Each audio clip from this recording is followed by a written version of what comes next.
Hij kan het net litten. De 68-jarige reetrijdcoach Henk Hospes. Hij stiert komend weekend namelijk op het IS van Tialf voor het EK Allround en Sprint. Alleen nog Hospes hoopt het net, krijgt als us, op successen voor de Friezen.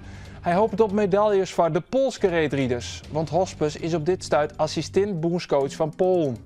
Het is naar alle gedachten de laatste put in de trainerscarrière van Hospes. Veldriedster Leonie Bentveld zou haar rieke palmares snijden weer wat verder uitvrijtje kennen. De 20-jarige Burgumse gaat op het NK Veldrieden op jacht naar haar 8e Nederlandse titel. Jeder woen ze zo'n keer bij de Nijelingen, junioren en belofte categorie. En ik snij is Bentveld de topfavoriete bij de beloften. Restig om het hier beginnen is de net one voor Heerenveen-directeur Ferry de Haan.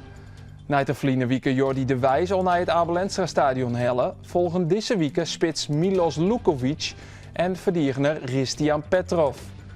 De komst van het trijtal betekent ook dat er spelers naar de uitgang gestuurd worden. Het geldt voor onder andere Daniel Karlsbak en Danilo Al-Sayed. Bij Cambuur dreigen Tariq Mercera voor te gaan. Er is serieuze interesse in de verdediger vanuit Italië.